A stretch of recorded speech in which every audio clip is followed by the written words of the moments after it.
Hi dear friends, I hope कि आप सब खैर आफियत से होंगे। आज हमारा सेशन जनरल साइंस के ऊपर रहेगा, जिसमें हम 15 मोस्ट इंपॉर्टेंट क्वेश्चंस को डिस्कस करेंगे जो आपके आने वाले एग्जाम्स के लिए बहुत ही ज़्यादा इंपॉर्टेंट है। मैं यहाँ पर वही क्वेश्चंस लेकर आता हूँ जो एग्जाम्स में बार बार पूछे जाते हैं, एंड जिन क्वेश्चंस को बार बार पूछा जाता है एग्जाम्स में, आप इन क्वेश्चंस को अटेंटिवली अटेंड किया करो and try to answer these questions at your own. तो ये हमारा जनरल साइंस के ऊपर फिफ्थ पार्ट रहेगा आज। तो आज इससे पहले मैंने आपके लिए 4 पार्ट्स को अपलोड किया है। अगर अभी तक आप में से किसी दोस्त ने वो सेशंस अटेंड नहीं किए हैं तो मैं रिक्वेस्ट करूंगा आप उन सेशंस को भी जरूर अटेंड करें। Now let's move our today's first question. Our first question is, which of the following state of matter has weakest intermolecular force? तो यहाँ पर हमसे पूछा गया है रिगार्डिंग weakest intermolecular force किस state of matter में पाया जाता है, and our right answer is option number C. Gas is a state of matter in which weakest intermolecular force is present. Now आप ये भी याद रखोगे कि सॉलिड में स्ट्रॉन्गेस्ट इंटरमोलिकुलर फोर्स पाया जाता है, then liquid and then gas. ये तरतीब आप याद रखोगे, ऐसे भी आपसे पूछा जा सकता है। Now let's move to next question. Neutron was discovered by Thomson, Chadwick, Rutherford, Goldstein. Our right answer is option number B, Chadwick. बहुत ही ज्यादा इंपॉर्टेंट क्वेश्चन है एंड बार बार पूछा गया है, तो आप याद रखोगे neutron was discovered by Chadwick. यहाँ पर आपसे पूछा जाता है प्रोटॉन किसके द्वारा डिस्कवर किया गया, तो your answer should B Goldstein. अगर गोल्डस्टीन ऑप्शन में नहीं होगा तो आपका आंसर होगा फिर रुदरफोर्ड। ये आप याद रखोगे। And electron is discovered by Thomson, जो कि ऑप्शन नंबर ए पर यहाँ पर दिया गया है, ये आप याद रखोगे। I am going to repeat, neutron was discovered by Chadwick, proton is discovered by Goldstein, and अगर गोल्डस्टीन ऑप्शन में नहीं होगा then our answer should be Rutherford, and electron is discovered by Thomson. Now let's move to next question. Milk if placed open for some time becomes sour टूट। अगर हम milk को open खुला छोड़ेंगे तो ये मिल्क का टेस्ट सोर होता है, तो वो किस वजह से होता है? Our answer is option number A, lactic acid. Due to the presence of lactic acid, तो मिल्क में लैक्टिक एसिड पाया जाता है जिसकी वजह से मिल्क टर्न सोर होता है, जो आपने याद रखना है। यहाँ पर आपको इंपॉर्टेंट इंफॉर्मेशन देना चाहूंगा फॉर योर एग्जामिनेशंस, तो जो हमसे बार बार पूछा जाता है। Ethanoic acid is also called acetic acid. मैं शॉर्ट में लिख रहा हूँ, यहाँ पर मैं लिख नहीं पा रहा हूँ अच्छे से, तो मैं शॉर्ट में लिखने की कोशिश करूंगा, बस आप भावनाओं को समझने की कोशिश करोगे। What I am trying to make you understand, बस आप उसको अटेंटिवली सुनो और याद रखो। तो ethanoic acid is also called acetic acid, ये आपको याद रखना है। एंड दिस एसिटिक एसिड और ethanoic acid is present in vinegar, जिसको हम सिरका कहते हैं, ये आप याद रखोगे। नाउ यहाँ पर formic acid, this formic acid is also called methanoic acid, जो आपको याद रखना है। And it is found in the sitting of ऑन्ट, ये हमें ऑन्ट में देखने को मिलता है। Here glutamic acid is present in wheat, जो आपको याद रखना है। मैं फिर से रिपीट करूंगा आपके लिए। फर्स्ट, मिल्क में पाया जाता है lactic acid, and it is because of the presence of lactic acid milk का टेस्ट सोर टर्न होता है। And ethanoic acid is also called acetic acid, and this ethanoic acid is present in vinegar, जिसको हम सिरका कहते हैं। And formic acid is also called methanoic acid, and it is present in the sitting of ऑन्ट। And glutamic acid is found in wheat, जो आपको याद रखना है। Now let's move to next question. Which acid is used in car batteries? कौन सा acid car की batteries में पाया जाता है? Our right answer is option number B, sulphuric acid. बार बार पूछा जाता है। अब आप सल्फ्यूरिक एसिड के रिगार्डिंग कुछ इंपॉर्टेंट इंफॉर्मेशन याद रखोगे जो एग्जाम्स में पूछी जाती है। सबसे पहले इसकी फॉर्मूला जो आपको पता ही होगी, एंड अगर आपको पता नहीं तो आप याद रखने की कोशिश करोगे। H2SO4 is the formula of sulphuric acid, and sulphuric acid is also called oil of vitriol, जो कि बार बार एग्जाम्स में पूछी जाती है ये इंफॉर्मेशन भी। And this sulphuric acid is called the king of acids, जो आपको याद रखना है। And this sulphuric acid is found in car batteries. Here citric acid is found in citrus fruits, जो आपको याद रखना है। एंड दिस सिट्रिक एसिड पाया जाता है लेमन में, जो कि एक सिट्रिक फ्रूट है, जो आपको याद रखना है।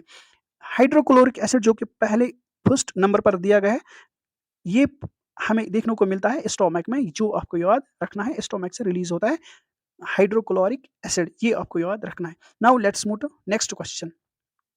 The self linking property of carbon is known as, ये अगर मान लो हमारा कार्बन है, ये एक दूसरे के साथ चेन में फॉर्म होते हैं, चेन बनाते हैं, तो इस प्रॉपर्टी को हम क्या कहते हैं? ये मोस्ट इंपॉर्टेंट क्वेश्चन है जो आपको याद रखना है। This property of carbon is called catenation, जो आपके लिए बहुत ही ज्यादा इंपॉर्टेंट है, ऑप्शन नंबर बी पर दिया गया है। तो self linking property of carbon is called catenation. Now let's move to next question. Why graphite is soft and slippery to feel? क्यों हमें graphite soft and slippery feel होता है? It is because of the van der Waals bond, जो कि option number D पर दिया गया है। तो मोस्ट इंपॉर्टेंट क्वेश्चन है जो आपको याद रखना है। Now let's move to next question. What is the density of diamond? Here आपको ये याद रखनी है, static information, you have to memorize it. That is option number A 3.5 gram per centimetre cube, ये आपको याद रखना है, is the density, general density of diamond. Now let's move to next question. CNG is, यहां पर हमसे CNG की full form पूछी गई है। Our right answer is option number B compressed natural gas. यहां पर हमसे सीएनजी के बारे में ये भी पूछा जाता है कि मेनली कौन सा गैस पाया जाता है सीएनजी में, किस कंपोनेंट को सीएनजी में ज्यादा पाया जाता है? तो आपको याद रखना है CH4, जो कि ज्यादा पाया जाता है, ग्रीन हाउस गैस है ये, मीथेन जिसको हम कहते हैं, CH4 फार्मूला है, तो आप याद रखोगे ये पाया जाता है ज्यादा मिकदार में CNG में। तो मोस्ट इंपॉर्टेंट क्वेश्चन है जो बार बार पूछा जाता है। एंड दिस CH4 जिसको हम मीथेन कहते हैं, it is a greenhouse gas, जो कि आपको याद रखना है। Now let's move to next question. The main component of liquefied petroleum gas, LPG में मेनली कौन सा गैस पाया जाता है? तो आप याद रखोगे दैट्स कॉल्ड ब्यूटेन, जिसको हम ब्यूटेन कहते हैं। एंड सेकंड नंबर पर ज्यादा मिकदार में पाया जाता है एलपीजी में, दैट इज प्रोपेन। तो ये आप याद रखोगे, सबसे ज्यादा ब्यूटेन देन प्रोपेन। तो ये भी बार बार एग्जाम्स में पूछा गया है। Now let's move to next question. Number of salivary glands in the body, तो कितने number of gland, salivary glands पाए जाते हैं बॉडी में? That is option number C 3 पाए जाते हैं, जो आपको याद रखना है। एंड मैं आपको ये भी बताऊंगा कौन कौन और कहाँ पर पाए जाते हैं। ये मान लो हमारा फेस है, यहाँ पर आप देखोगे ये हमारा माउथ है, देन ये हमारी टंग है जो बाहर आई है। तो मैं आपको समझाने के लिए ये यहाँ पर समझाने की कोशिश करूंगा। तो इस टंग के नीचे जो सलाइवरी ग्लैंड पाया जाता है उसको हम कहते हैं सबलिंगुअल ग्लैंड। तो ये आप याद रखोगे, सबलिंगुअल ग्लैंड। मैं शॉर्ट में लिख रहा हूँ क्योंकि मैं लिख नहीं पा रहा हूँ फुल में, तो आप बस भावनाओं को समझने की कोशिश करोगे। यहाँ पर हमारे चिक्स में जो ग्लैंड्स पाए जाते हैं, सिलाइवरी ग्लैंड्स, उनको हम कहते हैं पैरोटिड ग्लैंड्स, जो आपको याद रखना है, ये भी बार बार एग्जाम्स में पूछा गया है। एंड हियर यहाँ पर जो दो ये पियर्स में पाए जाते हैं, इसलिए मैं इनको पियर्स में बना रहा हूँ, यहाँ पर एक, यहाँ पर एक। इसी तरह हमारी जुबान के नीचे दो पाए जाते हैं, एंड हियर दो पाए जाते हैं। I am going to change a colour here ताकि आपको अच्छे से समझ आ जाए। यहाँ पर सब मैंडिब्यूलर, यहाँ पर जो ग्लैंड, सलाइवरी ग्लैंड्स पाए जाते हैं, उनको हम कहते हैं सब मैंडिब्यूलर ग्लैंड्स, जो जा में पाए जाते हैं। ये आपको याद रखना है। Now let's move to next question. The membrane present around the kidney is also known as, kidney के अराउंड जो मेम्ब्रेन पाया जाता है उसको हम क्या कहते हैं? तो our right answer is option number C peritoneum. ये आपको याद रखना है, मोस्ट इंपॉर्टेंट क्वेश्चन है ये। एंड हियर ऑप्शन नंबर ए पर जो पेरियोस्टियम जो पाया जाता है, इट इज अराउंड बोनस, ये बोनस के अराउंड पाया जाता है। ये आपको याद रखना है। हियर ऑप्शन नंबर बी पर दिया गया है pericardium, and it is found around heart, जो कि आपको याद रखना है। ये भी इंपॉर्टेंट इंफॉर्मेशन है आपके लिए। Now let's move to next question. Our next question is alveoli is a unit of which system of our body? तो alveoli किस सिस्टम का यूनिट है जो कि हमारी बॉडी में प्रेजेंट है? And our right answer is option number A respiratory system, जो कि आपको याद रखना है। एल्वियोली के रिगार्डिंग आप याद रखोगे, ये भी एग्जाम्स में पूछा जाता है। एल्वियोली सॉरी एल्वियोली को कहते हैं हम साइट ऑफ गैसियस एक्सचेंज। अगर आपसे पूछा जाए which of the following is a site of gaseous exchange in human body और इन किडनीज, तो आप याद रखोगे हमारा आंसर होना चाहिए एल्वियोली। एल्वियोली में कार्बन डाइऑक्साइड एंड ऑक्सीजन आपस में चेंज होते हैं, that's why we are calling alveoli site of gaseous exchange. बहुत ही ज्यादा इंपॉर्टेंट इंफॉर्मेशन है जो बार बार एग्जाम्स में पूछी जाती है। Now let's move to next question. Which element does not have any neutron? ये आपको याद रखना, ये भी बार बार रिपीट किया जाता है एग्जाम्स में, तो you should be careful about it. जिस एलिमेंट में कोई भी न्यूट्रॉन नहीं पाया जाता है वो है हमारा हाइड्रोजन। मोस्ट इंपॉर्टेंट पॉइंट है ये, मोस्ट इंपॉर्टेंट क्वेश्चन है जो आप याद रखोगे। Now let's move to next question. Magnesium hydroxide is milk of magnesia, antacid और MgOH का होल टू। ये यहाँ पर मिस टाइपिंग हुई है, MgOH का होल टू। ये फार्मूला है मैग्नीशियम हाइड्रोक्साइड की। तो our right answer is option number D, all of the above, जो आपको याद रखना है। मैग्नीशियम हाइड्रोक्साइड को हम कहते हैं मिल्क ऑफ मैग्नीशिया भी, एंड इट इज एंटासिड, जो एसिड के इफेक्ट को खत्म करता है। तो इट इज बेस, यानी ये एंटी एसिड है, जो आपको याद रखना है। एंड इसकी फॉर्मूला है MgOH का होल 2, जो आपके लिए बहुत ही ज्यादा इंपॉर्टेंट इंफॉर्मेशन है। Now let's move to next question.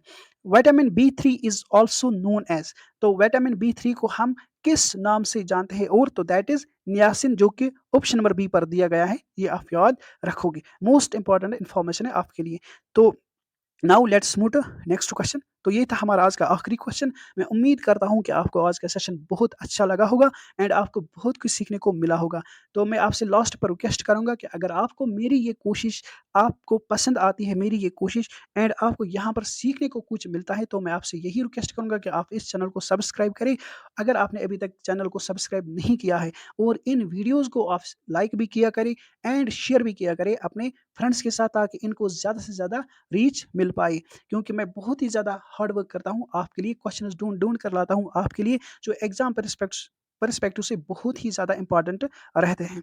तो अब हम मिलते हैं अपने अगले सेशन में कुछ इंपॉर्टेंट नए क्वेश्चंस के साथ, जो आपके लिए बहुत ही ज़्यादा इंपॉर्टेंट है फॉर योर अपकमिंग एग्जामिनेशंस। तब तक के लिए आपसे इजाज़त लेना चाहूँगा।